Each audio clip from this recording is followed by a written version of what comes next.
টলিপাড়ার খবরে নজর রাখতে হবে টালিগঞ্জে, তার কারণ টালিগঞ্জে লাইট সাউন্ড ক্যামেরা অ্যাকশন বলা যাচ্ছে না, লাইট অফ, ক্যামেরা অফ, এবং সাউন্ড রেকর্ডিস্ট যারা রয়েছেন তারাও কাজ করছেন না, এবং টেকনিশিয়ানরা আজ এক জমায়েতের কথা বলছেন।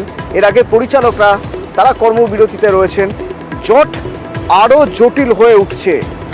মানুষ আমার সঙ্গে সরাসরি রয়েছেন সেখান থেকে। মানুষ, কি অবস্থা এখন?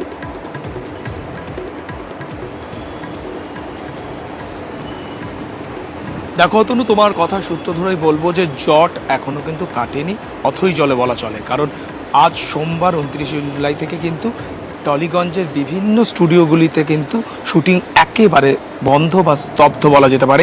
NT1 স্টুডিওতে এই মুহূর্তে রয়েছে অতনু, এবং প্রতিদিনে যে চেনা ছবিটা দেখা যায় সেটা কিন্তু আজকে দেখা যাচ্ছে না। এই যে আমার বাঁদিকে যে ফ্লোরটা দেখতে পাচ্ছ, এই ফ্লোরে সকাল 7টায় শুটিং শুরু হওয়ার কথা ছিল একটি ওয়েব সিরিজ মহালয়ার মহামায়া।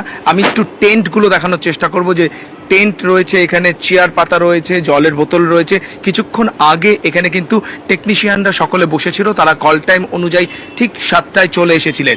কিন্তু পরিচালক ফ্লোরে না আসায়, অর্থাৎ অ্যাকশন এবং কাট বলার লোক ফ্লোরে না আসায় কিন্তু থেমে যায় শুটিং, এবং সেই ওয়েব সিরিজের শুটিং ক্যান্সেল হয়ে যায়। একই চিত্র বিভিন্ন স্টুডিওগুলিতে। তুমি যদি টেকনিশিয়ানের কথা বলো, দাসানি 1, 2, আবার যদি আমরা ইন্দ্রপুরী স্টুডিওর কথা বলি, মুভিটন স্টুডিওর কথা বলি, সমস্ত স্টুডিওতেই কিন্তু আজকে একেবারে এক ছবি, অর্থাৎ কোথাও শুটিং হচ্ছে না, পিন ড্রপ সাইলেন্ট, এবং প্রতিদিনের চেনা ছবিটা বদলে গেছে। এই সময় যে পরিমাণ কাজ হচ্ছে, মানুষ এই সময় যে পরিমাণ কাজ হচ্ছে, তাতে একটা দিন যদি কাজ বন্ধ থাকে তাহলে কতটা ক্ষতি হচ্ছে, কত টাকার ক্ষতি আনুমানিক?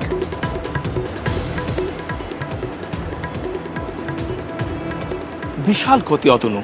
কারণ তুমি যদি সিনেমা এবং ওয়েব সিরিজের কথা বাদ দাও, প্রতিদিনের যে মেগা সিরিয়ালগুলো হয় সেখানে বেশ কয়েক কোটি টাকার ট্রানজাকশন, কারণ প্রচুর মেগা ধারাবাহিকের শুটিং হয় আমরা জানি বেশ কিছু প্রিমিয়ার চ্যানেলের জন্য, এবং সেগুলোর কিন্তু বলা যায় যে প্রতিনিয়ত, যেহেতু প্রতিদিন টেলিকাস্টের বিষয় থাকে, ব্যাংকিং এর প্রয়োজন থাকে, তাই জন্য কিন্তু তারা সব থেকে বড় ধাক্কা খেয়েছে। আমার ডান দিকে যে ফ্লোরটা রয়েছে আমি একটু দেখানোর চেষ্টা করবো। দেখতে পাচ্ছ খাখা মা, মানে ধুধু মাঠ এবং খাখা করছে পুরো ফ্লোর, কারণ এখানে হরগৌরী পাইস হোটেলে শুটিং হয় যিশু সেনগুপ্তের প্রোডাকশনে, সেটাতে কিন্তু শুটিং বন্ধ, এবং ব্যাংকিং যাতে থাকে তার জন্য রাত অবধি শুটিং করে গেছেন কলাকুশলীরা, কিন্তু সকাল থেকেই কিন্তু শুটিং বন্ধ, কারণ পরিচালক বলেছেন আজ সকাল থেকে তিনি ফ্লোরে। অত্যন্ত গুরুত্বপূর্ণ রোল প্লে করেন টেকনিশিয়ানরা, তো একটা দিন কাজ বন্ধ হলে টেকনিশিয়ানদের কতটা আর্থিক ক্ষতির মুখে পড়তে হবে, তার কারণ প্রত্যেকটা দিন তাদের কাছে ভীষণভাবে গুরুত্বপূর্ণ, অন্তত তাদের রুজি রোজগারের জন্য।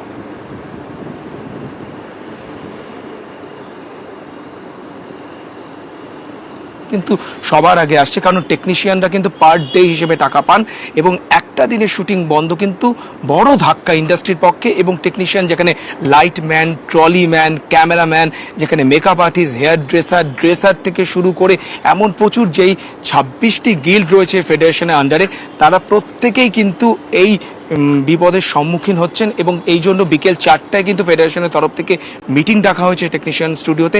তারা সেখানে জমায়েত হবেন, এবং তারপর কোনো সুরাহা বেরোয় কিনা সেদিকে তাকিয়ে রয়েছে ফেডারেশনের সমস্ত টেকনিশিয়ানরা। তবে ডিরেক্টররা কিন্তু এখনো পর্যন্ত তাদের সিদ্ধান্তে অনড়। তারা বলছেন যে তাদের যে নির্দিষ্ট দাবি, অর্থাৎ রাহুল মুখোপাধ্যায় ফ্লোরে পরিচালক হিসেবে আসবেন, এবং তাকে পরিচালক হিসেবে যদি কাজ করতে না দেওয়া হয় তাহলে কিন্তু ডিরেক্টররা ফ্লোরে আসবেন না। এখনো পর্যন্ত কিন্তু তারা তাদের সেই সিদ্ধান্তেই অটল রয়েছেন, এবং তার জন্য কিন্তু একটা বড় আর্থিক ক্ষতির সম্মুখীন হচ্ছে টলিপাড়া, এবং তার পাশাপাশি কিন্তু আটকে রয়েছে সিরিজ, সিনেমা এবং অবশ্যই মেগা ধারাবাহিকের শুটিং। অতনু, মানুষ, তুমি যেমন বলছিলে তারকাদের একাংশ কিন্তু এই শুটিং বন্ধের বিরোধিতা করছে। আমার মনে হয় যে এটা খুব তাড়াতাড়ি সলিউশন হয়ে যাবে, এবং দুপক্ষেরই একটা আলোচনার মাধ্যমে এটাকে সলিউশন করতে হবে, কারণ যতক্ষণ সলিউশন না হয় সেটা আমাদের ইন্ডাস্ট্রিরই ক্ষতি। কারণ আমি চাইবো যুবস্ব সিংহম যেন আমাদের সব কিছু ঠিক হয়ে যায়। এই ইন্ডাস্ট্রিতে, এই টেকনিশিয়ান স্টুডিওর দুঃখের সময়টা আমার থেকে ভালো কেউ খুব কম লোক দেখেছেন। খারাপ সময়টা কি বলে এটা আমার থেকে কেউ দেখেননি যেখানে পুরো স্টুডিওতে 4জন 5জন 6জন ঘুরে বেড়াতো বা আর্টিস্টরা এসে কাজ করতো, তার বেশি না। আজকে তো সেটা অনেকটা বড় জায়গায় গেছে। আর সেখানে আমাদের কাজ মানে হতে পারে সমস্যা, আমি সবসময় একটা জিনিস বলি, আমরা বসে সেটা কাজ বন্ধ করে, আজকে যে এক্সাম্পলটা হচ্ছে বা হতে চলেছে সেই এক্সাম্পলটার জন্য সত্যি আমি খুব প্রস্তুত ছিলাম।